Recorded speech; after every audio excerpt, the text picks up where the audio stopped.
Today, our topic is very important one. We are going to discuss a kind of technique that gonna help you in solving MCQs in your entry test. अच्छा, इस topic को हम कहते हैं, एक होता है random guess और दूसरा होता है एजुकेटेड गेस. तो समझने की कोशिश करें कि हम रैंडम गेस किसे कहते हैं. रैंडम गेस से मुराद है आपने कोई क्वेश्चन पढ़ा, 4-5 ऑप्शंस देखे और आपने किसी एक को सेलेक्ट कर दिया. जनरली आंखें बंद करके, समझ में नहीं आया, you did it. This is called random guess. जब हम एमसीक्यू सॉल्व करते हैं तो हमें 3 किस्म के क्वेश्चंस को डील करना पड़ता है. एक क्वेश्चन वो होता है जिसका जवाब हमें आता है. Just like try to read the first sentence. People love to visit Hyderabad. Underlying word is common noun, proper noun, abstract noun, or collective noun. This is like this is a very easy question, क्योंकि आपको जवाब का already पता होता है. जब भी आप एमसीक्यू सॉल्व करते हैं एंट्री टेस्ट की किसी भी सब्जेक्ट की, एक सवाल वो होता है जिसका जवाब आपको फौरन आता है, वो आपने बहुत अच्छा पढ़ा हुआ होता है, वो सॉल्व हो जाता है. अच्छा, दूसरा क्वेश्चन वो होता है जिस पे आप जितनी भी कोशिश करें समझने की, आप समझ नहीं पाते. जैसे क्वेश्चन नंबर 2 है, the synonym of punter is fender, impugn, eclair, नेशर्स या नन. अब ये जो चीज है ये आपको बिल्कुल भी समझ में नहीं आएगी क्योंकि क्वेश्चन ही बहुत टफ है.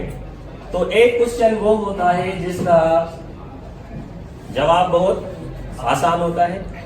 अच्छा, एक क्वेश्चन वो होता है जिसका जवाब बहुत मुश्किल होता है. ये हल हो गया मसला, ये मसला हल नहीं होता. और बहुत सारे स्टूडेंट्स यहाँ पे भी रैंडम गेस कर देते हैं या फिर इस क्वेश्चन को छोड़ देते हैं. तीसरा जो क्वेश्चन आता है like this, you will deal with many issues concerning the bright future of your children. Now ये क्वेश्चन इस तरह है, underlying word just like concerning क्या है? Is it a noun? Is it a pronoun? Is it interjection? Or is it a preposition?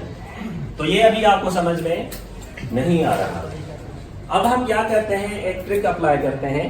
उस trick को हम कहते हैं educated guess.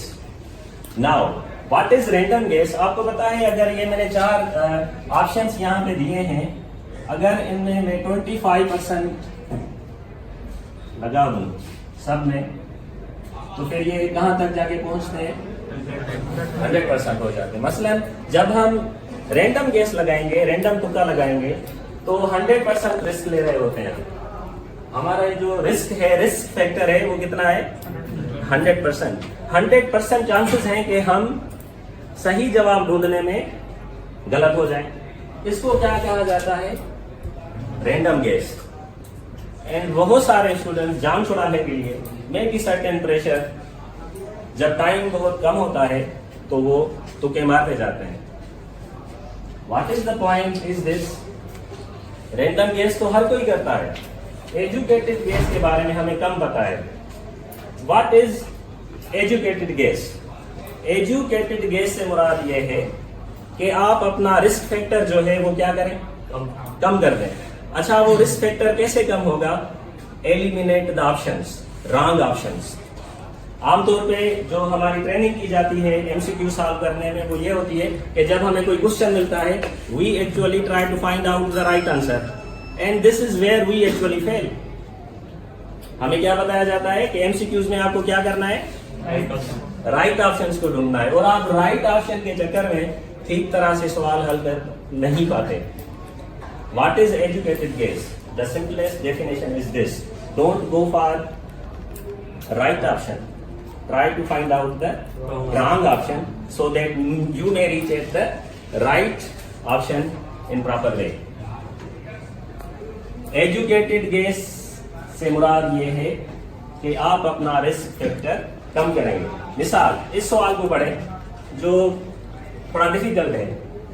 You will deal with many issues concerning the bright future of your children. अब concerning क्या है? Noun है, pronoun है, interjection है या preposition है. So this is how some sort of a difficult question. अब आप इसको किसके जरिए सॉल्व करेंगे?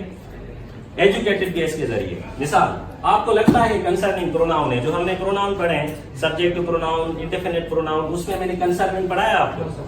दैट मीन्स ये आपका जवाब नहीं हो सकता, इसको एलिमिनेट कर दें. Is it a noun? Hardly कोई नाउन जो है हम आईएनजी पे खत्म करते हैं एक्सेप्ट जर्नल. तो ये भी जो है ऑप्शन आपका गलत है. अब आप के कितने ऑप्शन बच गए? 2. अब या तो कंसर्निंग इंटरजेक्शन हो सकता है, या जो कंसर्निंग है वो क्या है? प्रीपोजिशन हो जाता है. अब यहाँ पे आपको पता है आपने कितना परसेंटेज आपने रिस्क अपना कम कर लिया है? 50%. What is educated guess? That means please go forward and try to eliminate the wrong answer. जब भी आप MCQs टेस्ट करें, आप सही सवाल के पीछे मत भागें. देखें, एक तो वो है जिसका जवाब आपको आ जाता है, लाइक दिस, टिक करें. एक क्वेश्चन वो होता है जिसमें आपको कुछ समझ में नहीं आ रहा होता, ना क्वेश्चन समझ में आता है ना ऑप्शन समझ में आता है, उसको छोड़ दें.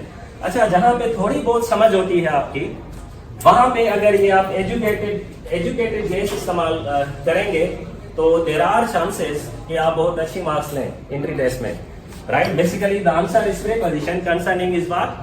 प्रीपोजिशन. अगर वो डेफिनेशन अगर आपको प्रीपोजिशन की पता है, जो मैंने आपको पढ़ाई थी कि preposition is something that is used before noun and pronoun to show relationship between things. So you will understand actually the bright future is a noun and concerning हमने noun से पहले इस्तेमाल किया है. This is what? This is preposition. तो अब आपको करना क्या है? जब भी आपको टेस्ट मिले, ठीक है, एक ऑप्शन जिसका जवाब आपको आता है वो उसको टिक कर दें. दूसरा, आपको बहुत मुश्किल मिलेगा, don't waste your time on that. और तीसरा क्वेश्चन, जो आपको क्वेश्चन समझ में आ रहा है लेकिन आपको ऑप्शन समझने में थोड़ी मुश्किल पेश आ रही है, तो आप क्या करेंगे? एजुकेटेड गेस लगाएंगे.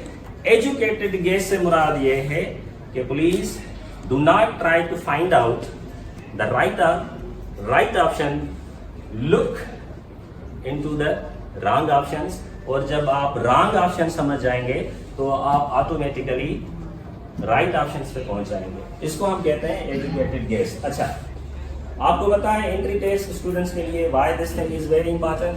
द रीजन इज दिस, आप तकरीबन सारी चीजें पढ़ते हैं.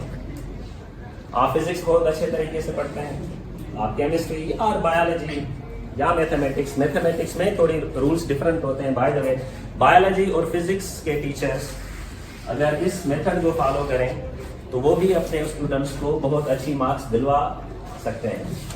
And it's actually a trick and it is actually a practice.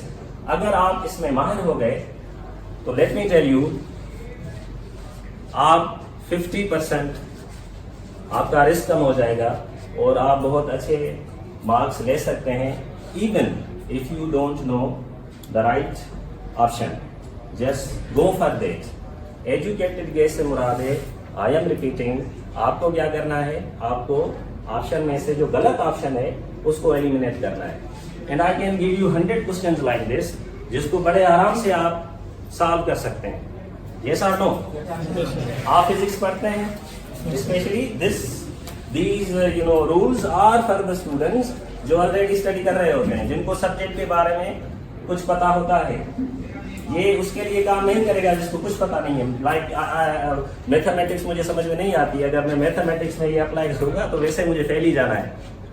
लेकिन आप ये रूल अप्लाई कर सकते हैं उन चीजों के बारे में जिनके बारे में आपके पास ऑलरेडी इल्म मौजूद है. और आप लोग ऑलरेडी एंट्री टेस्ट की तैयारी करते हैं, आप सारे सब्जेक्ट्स पढ़ते हैं, और इस ट्रिक को अगर आप अप्लाई करेंगे तो you will actually solve so many questions that are supposed to be wrong without knowing this trick. Is this fine? Yes. अगर कोई आप सवाल पूछना चाहते हैं जरूर पूछें. Is there any question? Sure. Is that done? Thank you. हक मौजूद.